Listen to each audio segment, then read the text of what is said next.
At the same time, the state Republican Party is collecting signatures for a ballot initiative to repeal Prop 4. And that's one of the reasons why they decided to repeal the union busting bill. They were highly aware that voters were very mad about this. The fact that the labor unions were able to collect so many signatures in such a short a period of time, and then you look at what's happening around the country with a Democratic overperformance, I can tell you, I've spoken to several people, one of the reasons why lawmakers did this is because they were worried about giving voters an incentive to go to the polls. They do not want a bunch of voters mad at them showing up at the polls, especially when they've got two things on the ballot or there are going to be at least two things on the ballot that they really want.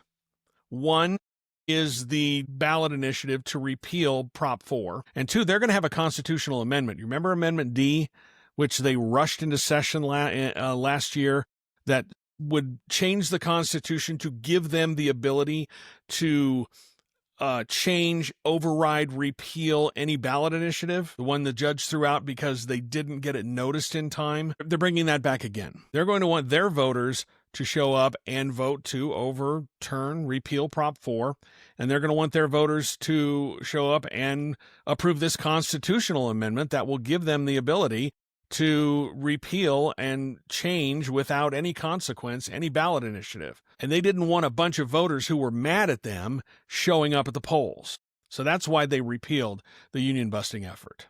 So they were taking that off the table. That is I am 100% confident in my reporting that that's the reason why they repealed it. They were shocked at how quickly the labor unions were able to collect enough signatures to put that referendum on the ballot. And they did not want those organizing efforts from the unions turned against them.